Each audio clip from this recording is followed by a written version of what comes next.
అందరికీ నమస్కారం. ఈరోజు ఈ వీడియోలో దీపారాధన చేసే సమయంలో ఎన్ని వత్తులు వేయాలి అనే దాని గురించి మరియు మరికొన్ని ధర్మ సందేహాల గురించి ఈ వీడియోలో మీ అందరితో తెలియచేయబోతున్నాను. కొత్తగా మన ఛానల్ ఎవరైనా చూస్తున్నట్లయితే సబ్స్క్రైబ్ చేసుకొని పక్కనే వచ్చే బెల్ సింబల్ని క్లిక్ చేయడం ద్వారా నేను పెట్టే ప్రతి ఒక్క ఆధ్యాత్మిక కథ కానీ, ఆధ్యాత్మిక విశేషం కానీ, భక్తి సమాచారం కానీ మీ వరకు నోటిఫికేషన్ రూపంలో అందుతుంది. అంతేకాకుండా మన ఛానల్లో ఎన్నో ఆధ్యాత్మిక విశేషాలు పోస్ట్ చేయడం జరిగింది. ఇంకా ఎవరైనా మన ఛానల్ని విజిట్ అవ్వకపోతే ఒకసారి విజిట్ అవ్వండి. ఇక ఆలస్యం చేయకుండా వీడియోలోకి అయితే వెళ్ళిపోదాం. దీపారాధన చేసే సమయంలో ఇన్ని వత్తులే వేయాలన్న నియమం ఏది స్పష్టంగా లేదు. 2 వత్తులకు తగ్గకుండా తమ శక్తి మేరకు ఎన్ని వత్తులనైనా వెలిగించుకోవచ్చు. నిత్య దీపారాధన చేసేవాళ్ళు సాధారణంగా కుందిలో 4 వత్తులను 2 వత్తులుగా చేసి 2 జ్యోతులుగా వెలిగిస్తారు. అయితే చేసే పూజను బట్టి, ఆచరించే నోమును బట్టి వత్తుల సంఖ్య మారుతూ ఉంటుంది. కుంది కాకుండా ప్రమిదిలో దీపాన్ని పెట్టాలనుకునేవారు ప్రమిది కింద మరో ప్రమిదిని పెట్టి దీపారాధన చేయాలి అని అంటారు. ఇలా ఎందుకు చెబుతారంటే అన్ని భారాలని భరించే భూమాత దీపం వేడిని భరించలేదట. అందుకే వేడి తగలకుండా 2 ప్రమిదలను ఒకదాని మీద ఒకటి ఉంచి వెలిగిస్తారు. ఆ దీపజ్యోతి ఉత్తర దిశగా ఉండేలా పెడితే సర్వకార్యాలలోనూ విజయం లభిస్తుందని, తూర్పు దిశగా పెడితే ఆరోగ్యము, మనశ్శాంతి లభిస్తాయని నమ్మకం. నిత్య దీపారాధనలో కాకుండా ఏ గుడిలోనో, ఏ నదీ ప్రవాహం దగ్గర విశేష దీపారాధన చేయాలనుకున్న వారికి వారి జన్మరాశిని బట్టి ఎన్నెన్ని వత్తులు వెలిగించాలో శాస్త్రంలో సుస్పష్టంగా పేర్కొన్నారు. మేష, కర్కాటక, ధనస్సు రాశుల వారు 3 వత్తులు, వృషభ, కన్య, కుంభ రాశుల వారు 4 వత్తులు, సింహ, వృశ్చిక, మీన రాశుల వారు 5 వత్తులు, తులా రాశి వారు 6 వత్తులు, మిథున, మకర రాశి వారు 7 వత్తులను వెలిగించాలి. ఇప్పుడు రెండవ విషయంగా హారతి ఇవ్వడం వెనుక ఉన్న ప్రాముఖ్యత ఏమిటి, అసలు హారతి ఎలా ఇవ్వాలి అనే దాని గురించి చూద్దాము. పూజ చేసిన తర్వాత ప్రతి ఒక్కరూ చివరిలో హారతి ఇస్తారు. ఇది హిందూ మతంలో పవిత్రమైన ఆచారం. ఈ పురాతన సాంప్రదాయంలో దేవతలకు కాంతి, ధ్వనిని అర్పించడం, ఇది భక్తికి ప్రతీక. దేవుని దీవెనలు కోరడం, గంట కొడుతూ హారతి ఇవ్వడం దివ్యమైన వాతావరణాన్ని సృష్టిస్తుంది. తరతరాలుగా వస్తున్న ఈ ఆచారం ఇప్పటికీ ఆచరిస్తూనే ఉన్నారు. అసలు హారతి అంటే ఏమిటి? పురాతన వేద సాంప్రదాయాల ప్రకారం హోమం అని పిలిచే పవిత్రమైన అగ్ని ఆచారాల నుండి ప్రేరణ పొందింది. ఒక సిద్ధాంతం ప్రకారం దేవాలయ గర్భగుడిలో ఉన్న పవిత్రమైన దేవతల చిత్రాలు, విగ్రహాలు బయటకి కనిపించడం కోసం పూజారులు ఇలా హారతి ఇచ్చేవారు. పూజారులు వేద మంత్రాలు లేదా ప్రార్థనలతో దీపాన్ని వెలిగించి తల నుంచి కాలి వరకు తిప్పుతూ దేవుళ్ళకి హారతి ఇస్తారు. ఇది తరతరాలుగా విస్తరించి ఉన్న దైవిక సంబంధాన్ని ప్రేరేపిస్తుంది. అసలు హారతి ఎలా ఇవ్వాలి అనేది చూద్దాం. హారతి ఇవ్వడం అంటే దేవతల పట్ల ఉన్న గౌరవాన్ని తెలియజేయడం, నిర్దిష్ట నియమాలకు కట్టుబడి చేసే ఒక పవిత్రమైన క్రియ. చేతులు, ముఖం, పాదాలు ముందుగా శుభ్రపరచుకోవాలి. మంచి వస్త్రాలు ధరించాలి. దేవత విగ్రహం చుట్టూ హారతి తిప్పుతూ ఇవ్వాలి. ఒక ప్లేటు, గంట, పువ్వులు, అగరబత్తి, కర్పూరం, చిన్న టవల్, నీరు వంటి అవసరమైన వస్తువులు సేకరించి పూజ చేయాలి. పూజ అంతా అయిపోయిన తర్వాత ధూపం, పువ్వులు అన్నీ సమర్పించడం ద్వారా దేవతల యొక్క కృపకు పాత్రలు కాగలము. ప్రతికూల శక్తుల్ని ప్రాలదోలడానికి ఎడమ చేతితో గంటను మోగించాలి. కర్పూరం వెలిగించిన దేవత ముందు వృత్తాకారంలో తిప్పుతూ ఇవ్వాలి. హారతి తర్వాత శుద్ధి చేసిన కొన్ని నీటిని తీసుకొని దేవుడికి దండం పెట్టుకొని కృతజ్ఞతా భావాన్ని తెలియచేయాలి.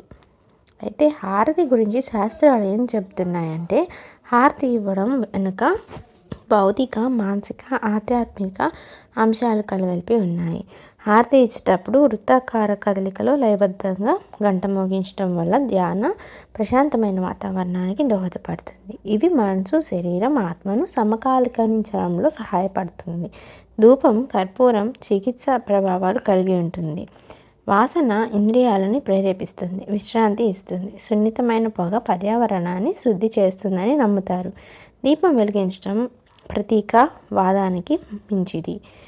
జ్వాల దైవిక ఉనికిని సూచిస్తుంది. చీకటిని పారదోలుతుంది. జ్ఞానోదయాన్ని సూచిస్తుంది. కాంతి మానసిక స్థితిని సానుకూలంగా ప్రభావితం చేస్తుంది.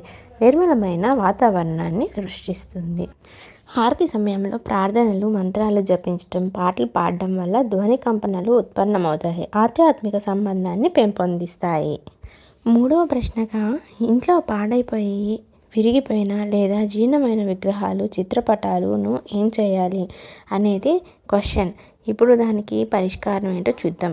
ఈ సమస్య మరియు ప్రశ్న అందరికీ ఉండేదే. చాలామంది తమ ఇంట్లో పాడైపోయిన విగ్రహాలు కానీ, పటాలు కానీ ఏ దేవాలయం చెట్టు కిందో, ఎవరూ తిరగని ప్రదేశంలోనూ వదిలేసి అమ్మయ్య వదిలించుకున్నాం అని అనుకుంటారు.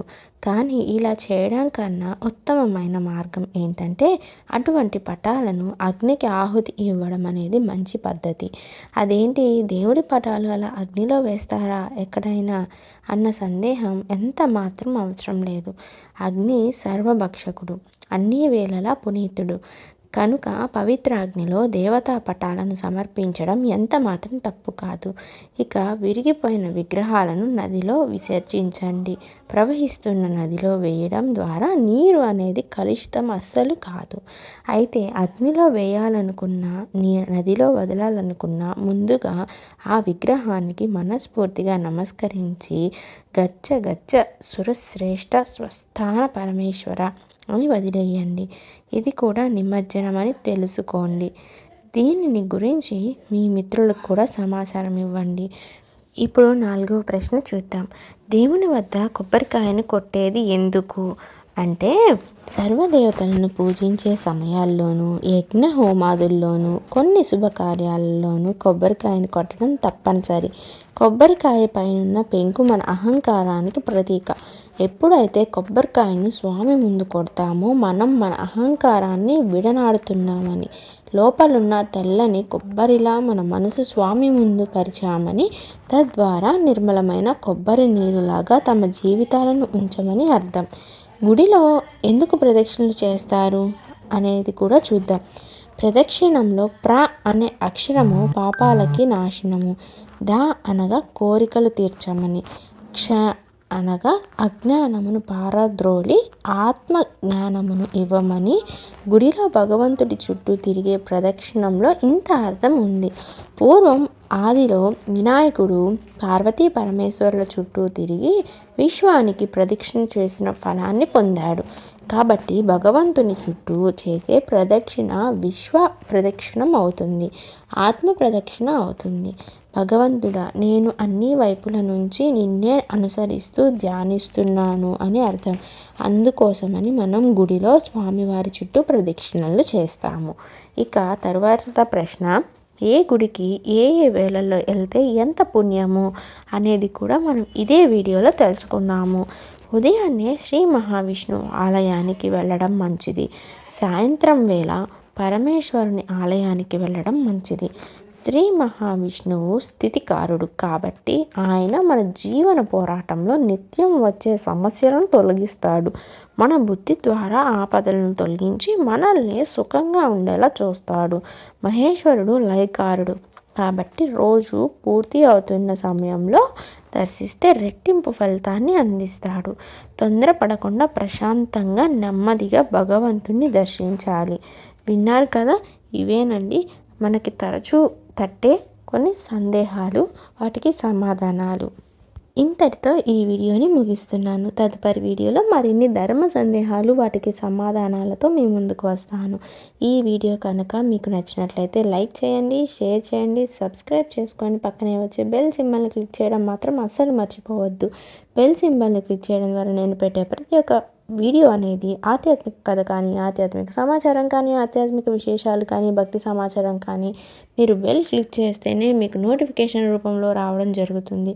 మన ఛానల్లో ఎన్నో కథలు ఉన్నాయి, వాటిని కూడా ఒకసారి వెళ్ళి చూడండి. మీకు తప్పకుండా ఆ వీడియోలు అనేవి నచ్చుతాయి. మీరు మన ఛానల్ నుంచి ఎటువంటి వీడియో అయితే కావాలి అని అనుకుంటున్నారో దాన్ని కామెంట్ రూపంలో కామెంట్ చేయడం మాత్రం అసలు మర్చిపోవద్దు. తదుపరి మరొక మంచి వీడియోతో కానీ, భక్తి సమాచారంతో కానీ మీ అందరి ముందుకు వస్తాను. ధన్యవాదాలు.